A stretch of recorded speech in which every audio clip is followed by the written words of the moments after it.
Times were tough, so I sold my soul. And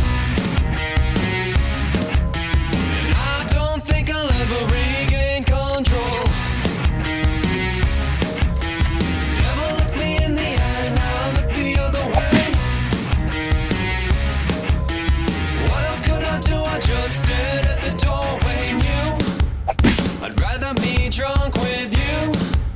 I'd rather be drunk, but All right, here's my Trek Dual Sport 2, and it's a bit modded, and this is the bike I'm gonna go on an adventure with. So let's take a tour of it and see how I've set it up. This is my second Trek Dual Sport, actually. I had a Dual Sport 1 a year ago, which I loved. I had it for about 4 months, and then it got stolen. So I went with the Dual Sport 2 this time, which has some better features and so forth. And this is the 2023 model, but it's the Gen 4. The Gen 5 got rid of the shock and changed the geometry, and I really like the old style, so I managed to get the old series. So yeah, it's a large frame size because I am a large guy. I'm actually right. If you go by the numbers, I'm actually right at the top end of the medium size, but I prefer a little bit longer of a seat tube length and a little bit longer of a reach than the textbooks tell you. Just because I grew up in the 90s with mountain bikes and being a cool kid trying to ride bikes too big for me all the time, and that's what I got used to. It's just more comfortable for me. So, but yeah, the bars are not stock. The stock bar was totally flat and a little bit longer, maybe an inch longer on each side, 2 inches, something like that. So I ordered this this bar, which has a funny name. You can fill in the gaps on that, and I'll save all the jokes for text messages with people. But the riser bar helps a lot. I'm a bigger guy, and I'm a musician, so having that much weight on my wrists all the time, leaning forward on a flat bar, just was no good. You can see from the side profile that it's elevated 6 or 8 inches above the seat, and that's about right for me. That's a good compromise between far enough forward to motivate me to go fast and far enough upright that I'm not in pain all the time. The seat also is not stock. The stock seat is pretty good. It just, my sits bones are a little wider than the stock seat, and this was the closest equivalent I could find by Cloud9. I went with Cloud9 because everybody I know who likes to ride but doesn't ride often swears by them for comfort. And you know how it is when you ride a bike. You know, you're sore on your rear end unless you do it a lot. So I figured, why go through that step if I don't have to? So I got a slightly more comfortable seat, but it's still, pretty aggressive. I think all this like a fitness seat, I guess. It's not the big cushy one. It's a good middle ground. I've added a saddlebag. This is a Cannondale saddlebag that I just bought a few minutes ago, and it's pretty good. Really all I use that for is like my wallet and keys. It's too big for that, but it was the same price as the smaller one, so why buy the small one when the big one's the same price? Schwinn phone mount for obvious reasons. I'm filming this on my phone, so can't show you that. I've got, my phone has frozen. Oh, there we go. I've got these 2 bottle cages, and actually this one here is a toolkit, which my buddy Scrodrick, if this goes on the Highway 47 channel, bought for me. Thank you, Scrodrick. And I actually used the toolkit here to install both these bottle cages to test it out, and it worked fairly well. It's a Blackburn toolkit and bottle cage, and I kind of have mixed opinions on Blackburn. It's accessible and cheap, which is good, but I kind of hate using their tools. They're usable, but they're uncomfortable, and so it's one of those, like, something like that by Bontrager might be 3 times the price. So, how much do you want to suffer? How often do you do these things is kind of the question. And this other bottle cage, I put a regular water bottle in it to show you that this is adjustable. It's currently zip tied right now, and this toolkit doesn't have anything to cut with in it. So I'll take the zip tie off when I get home, but just to show that it's adjustable, and I haven't tested this yet because I just put it on. to see how well it holds that. The rack I bought from Amazon, I don't remember the brand name. The saddlebags are Ross, R-O-S.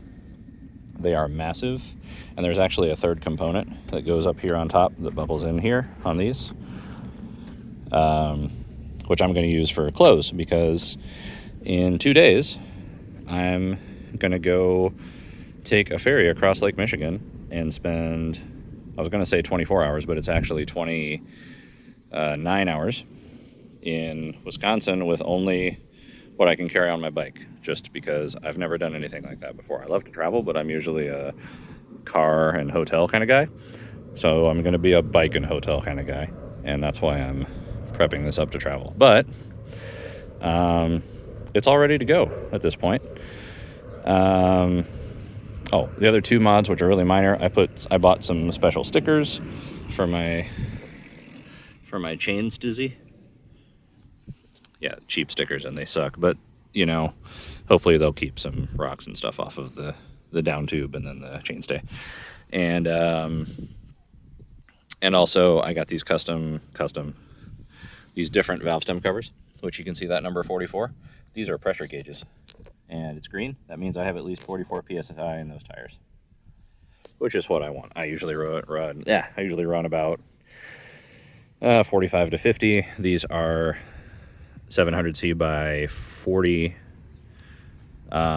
whatever the stock tires are, Bontrager GR1 comp, I guess it says. And that's about right. I like a high pressure when I ride because, again, I'm a big, heavy guy.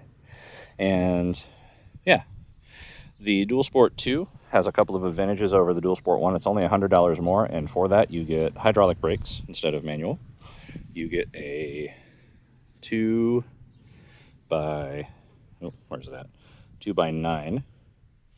Shimano gear set. Altus, I don't know those things, what the levels are.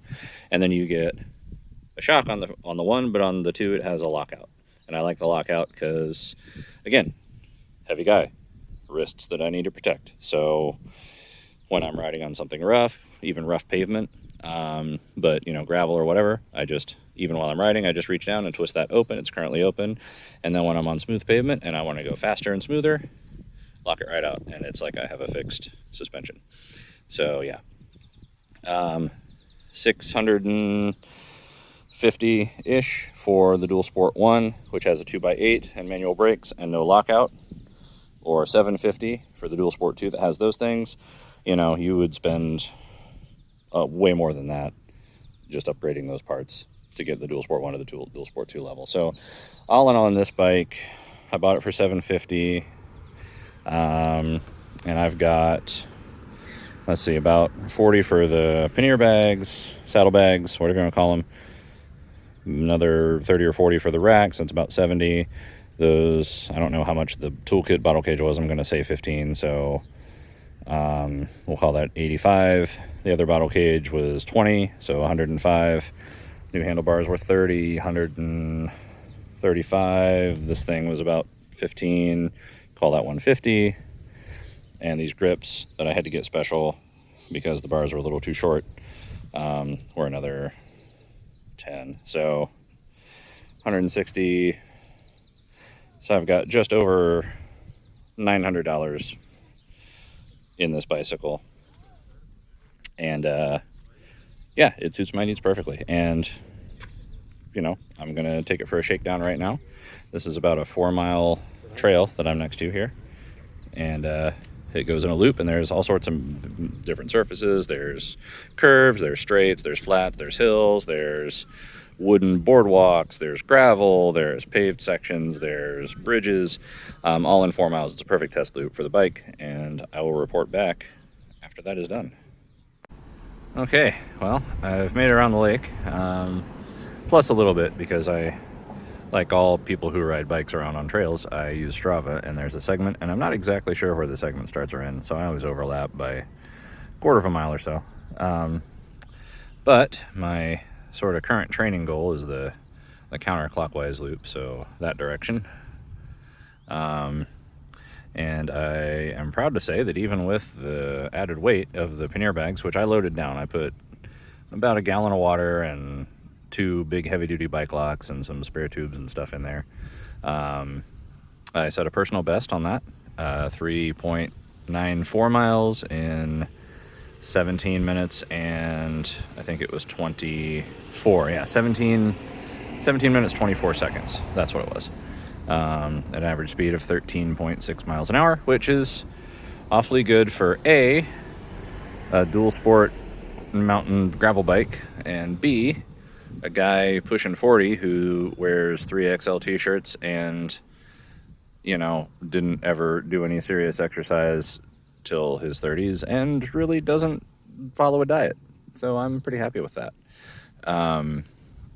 That was definitely a max effort ride though, and actually it felt more comfortable with the panniers on the back, with the weight on the back, and I'm wondering if that's just because I used almost this exact same setup on my dual sport one. I didn't change the seat, and the bars I had were slightly different. They were a little wider. I just didn't remember which ones I ordered from Amazon for cheap last time, and so I ordered different ones. But yeah, I think I'm just more used to this setup and this weight distribution.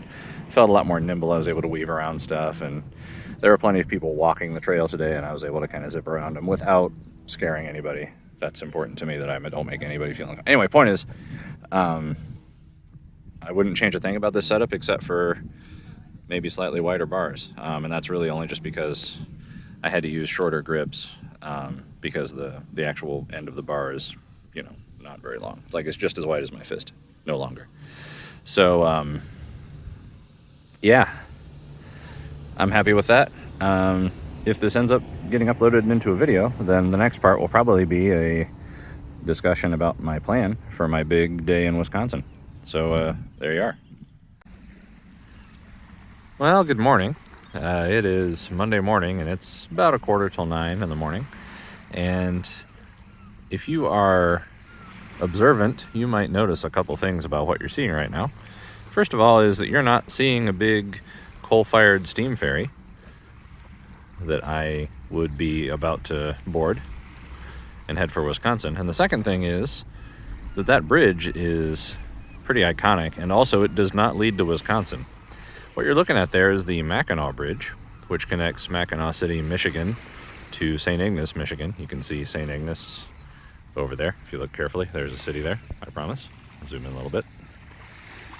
And yeah, so what happened was, after I filmed the intro video, or the intro part of this video, Saturday morning, I went home and thought, well, I'll check on my ferry, make sure that the times and the tickets and stuff are all what I think they are, and whether I need to buy anything or not right away. And when I went to their website, this big message popped up saying that the boat had a mechanical failure and it's out of commission. So plan B. I'm on my way up to Sault Ste. Marie, which is about another 50 miles past the bridge.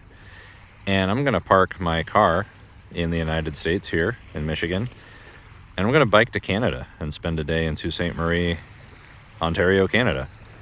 In a night, I've got a hotel reserved right on the St. Mary's River. And turns out there's plenty of bike trails and nice stuff to do in Sault Ste. Marie, Canada. So that's plan B. It still accomplishes my original goal of separating me from my car and any support systems for a day and making me survive on what I've got on the bike. So yeah, off we go. But I had to stop in Mackinac City, first of all, to make sure the bike was set up right, but also because why wouldn't you stop here? I'm just going to zoom all the way out and show you these houses that I'll never afford. If I could retire in this place, I absolutely would, but I can't afford it. And here's Lake Huron, and that is Mackinac Island right over there, where we are not going because I am not a rich man, and therefore I can't afford a Mackinac Island vacation.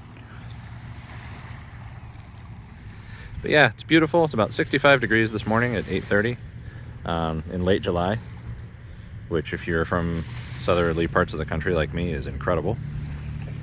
There's the Mackinac City water tower, just in case there was any doubt. And my Ford Focus right there with the bike on the back of it.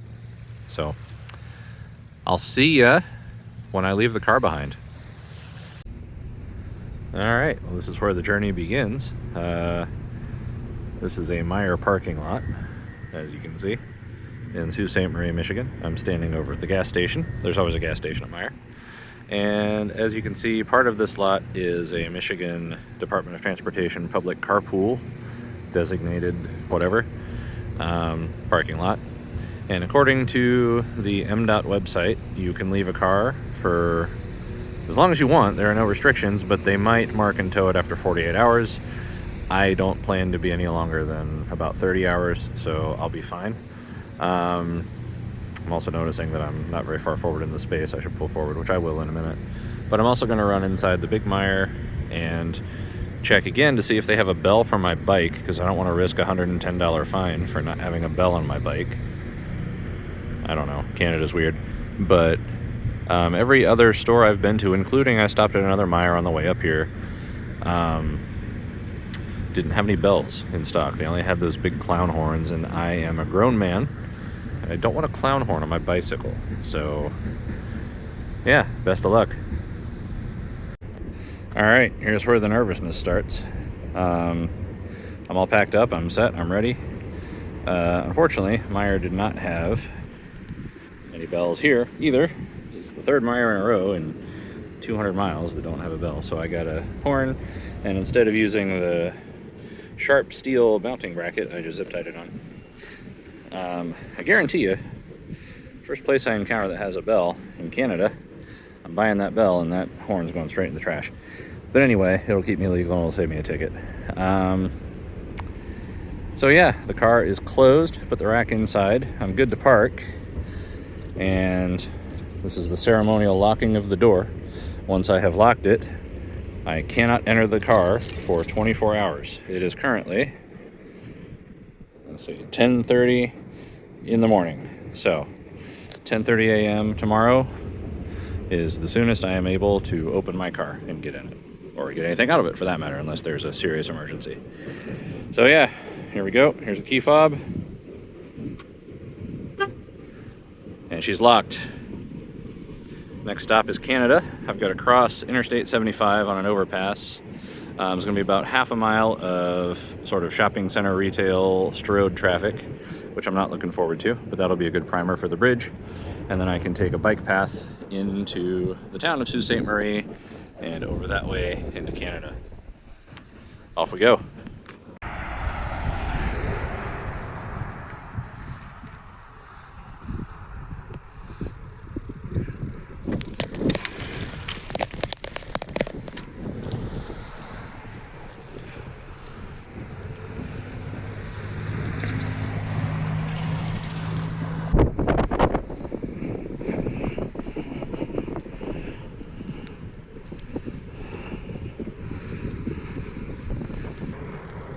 I really need to get like a helmet mount.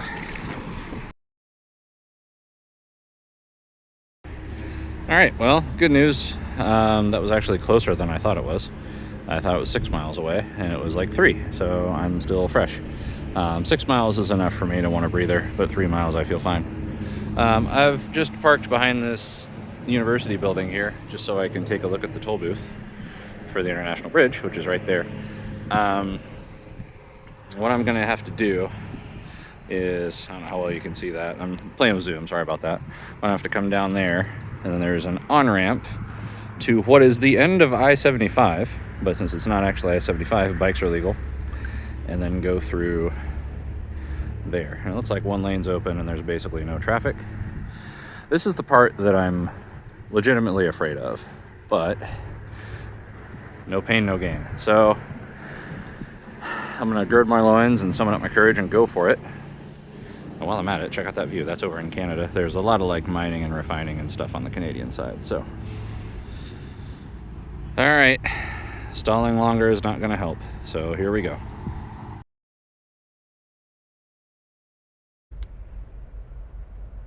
They let me in. Wasn't a problem at all. I've got the bike right here. I have no idea where I am right now. I am at the first park that I could get to quickly from the customs depot. I didn't want to stop and start taking pictures with all the both Canadian and American national security and immigration and so forth people around, Although there wasn't a wait. There were more guards than there were people trying to get in. That's a nice tree, whatever that is. But anyway, this is, I don't know, some kind of recreational lock on the Canada side. I am going to get my bearings and figure out where I am and what to do, because that was a rush. That bridge is pretty high, and I'm a pretty big guy, and I was stressed out anyway. So I checked my heart rate on my watch at one point as I was riding up the bridge, and it was at 176. And for my age, my peak heart rate should be like 182. So I was going for it. That was adrenaline. But yeah, I need to de-stress and calm down a little bit, and then start enjoying myself. It's 11:30. What I think I'll do now is find the hotel, even though I can't check in till 3. And then and then I'll get lunch. I had to get lunch. I should eat some good hearty lunch to fuel me up for the day. Anyway, there's where I'm at. I can see also that tower over there in the distance in Michigan. I happen to know there is a Sault Ste. Marie webcam on that tower, so check it out and look over here, and that's where I'm at. While I'm here, I heard a foghorn blast, and there's a boat there in the lock. I'm gonna get up closer and see if I can take a better look. Yeah, that's a Soo Locks tour boat from the Canadian side. Looks like, oh, there's 2 of them there. Okay. Oh, and you can see a little bit of the bridge back there that I rode across. I was up there where that semi is. In fact, I stopped at the stop of that span because there's road construction. Yeah, cool. Let's watch this boat come by. This is the Nokomis. Oh, it's got an American flag, so I guess it's an American boat. I wonder if they had to go through customs, or if they're just going to stay on the boat. I don't know, but it's really cool that you can get this close. On the American side, you can get close, but not that close. I've been in the American side of the locks before. Actually caught the Paul R. Tregurtha going through, which is the biggest freighter on the Great Lakes right now. Yeah, that looks fun. I probably will prefer biking on my own, but howdy. Hey, buddy. Hello, people. You'll be in a YouTube video that nobody will ever see. Hope you enjoy it. I'll come in and get consent forms later. He lied. Yeah, Sault Ste. Marie, Michigan. Very nice. Well, that's pretty cool. I would consider doing that, except I am just as happy on a bike. But if I was here with somebody, I would totally do it. Oh, here comes the Holiday. Let's get that one too. Wonder if this is a Canada boat. Yep, that's flying Canadian flags. So that's so I guess they run both of them, both countries' boats. Well, that's kind of neat. So that you probably don't have to go through customs. So I'll bet everybody on the Canadian boat came from this side, and everybody on the American boat. Oh no, there's an American flag on the back. I don't know what's going on. I don't understand the international crossings. Although I gotta say, like, being here kind of makes the whole border security thing seem pretty silly. Hello. Yay. I got people waving. Okay, well, if you're in the area and you want a boat tour, the Holiday and the whatever the other one was, registered out of Sault Ste. Marie, Michigan, will take you, I guess. Oh, last thing while I'm here. Something I just noticed, there's all these little yellow flowers, and I didn't think anything of it because I'm used to dandelions, but I just kind of looked down at the ground, and these aren't dandelions. I don't know what they are.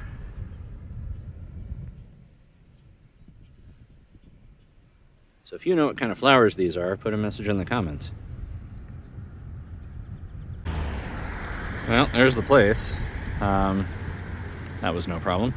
That was about 2.5 kilometers from where I was, which was pretty close to the bridge. So tomorrow morning, if I decide to get out of here in a hurry, I can get out pretty quick. I don't imagine why I will unless I sleep in until noon or something. But yeah, this trail leads pretty much all the way right back there. So yeah, okay, now I know where I'm at. I know where my hotel is. I know it's easily accessible. Time to eat. You know, it's nice to see these guys in their native habitat. You know, basically America. All right, I am at a place called Beaver Tails, and I am eating poutine and a pastry wrapped hot dog. I didn't think it could get more Canadian than Tim Hortons, which I had this morning. It can. And I'm eating it here, which is the correct place to eat lunch on a cool summer day. It's probably 70 degrees Fahrenheit, which is, I don't know, 290 Kelvin or something like that, 295 or whatever they use here. But yeah, that's the bridge I was on. I rode across that bridge. And from here, it looks impressive to have done that.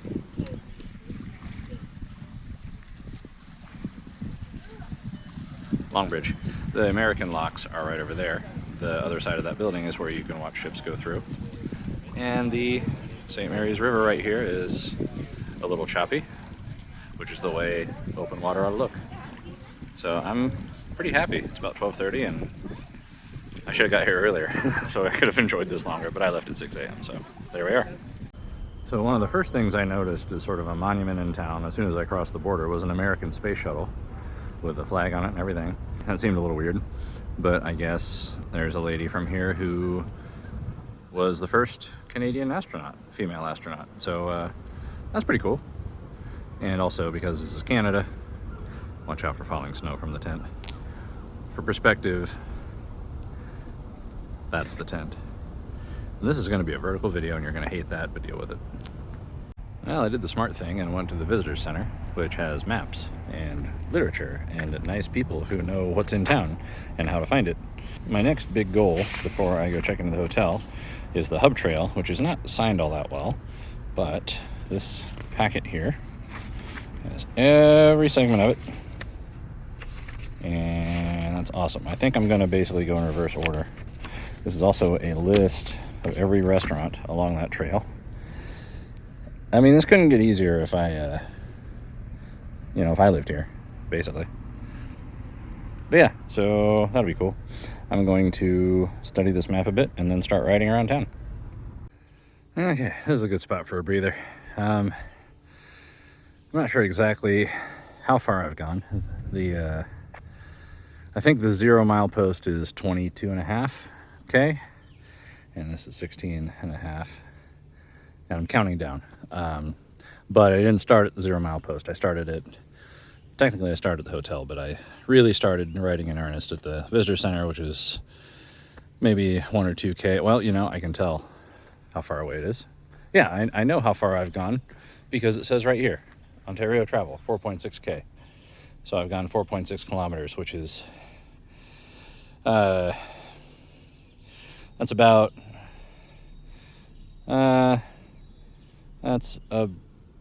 20 furlongs, I want to say, more or less.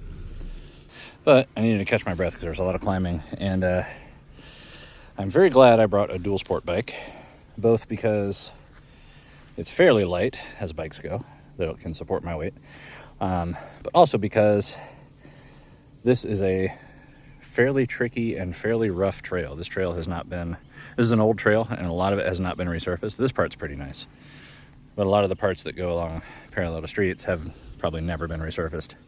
And there's a lot of really tight corners on this section in this forest here. The Fort Creek conservation area that I'm riding through. Yeah, this is the right bike. I would not want anything more roady than this, because it wouldn't be maneuverable enough, and I would not want anything heavier and tougher than this because it would be too heavy to make these climbs. So this is the correct bike. And now I'm going to go check out the views on that bridge, which were spectacular, but I didn't stop while riding because there was a family with a 2-year-old girl and a barking German Shepherd while I was crossing it. So I will go back now that they are gone. And now that's the Canada I was hoping I would see. This kind of thing.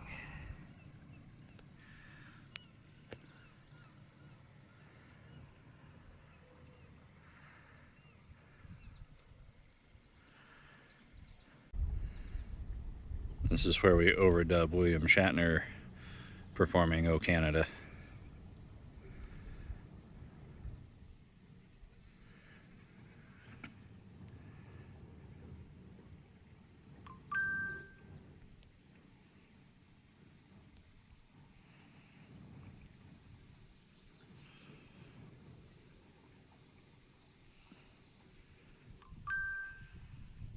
Let me put my watch on silent.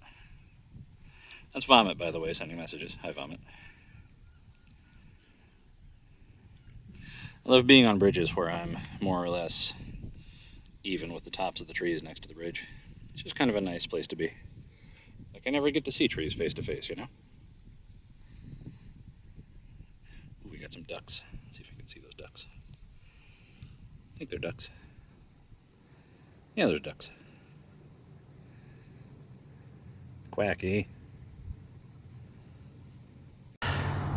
Alright, so the problem here is that the trail is not signed well at all.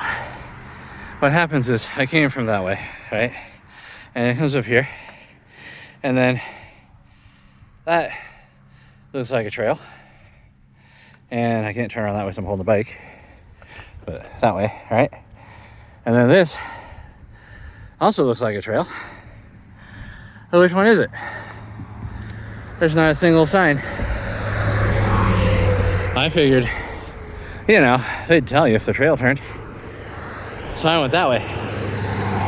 About 3 kilometers before I thought maybe something was wrong. And the problem is, 3 kilometers that way are a bunch of big, steep, fast, really fun downhills. And I realized it at the bottom that I should have turned right here and gone this way. So I just came back up, and that sucks.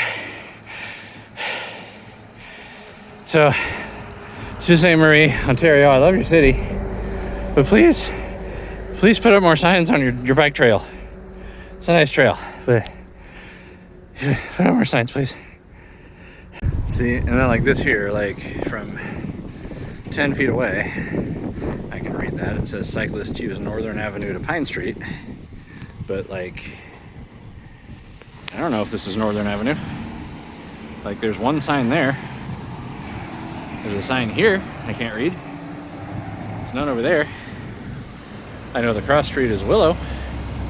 So I guess this must be Northern. So I guess I should go that way? Maybe? I don't know.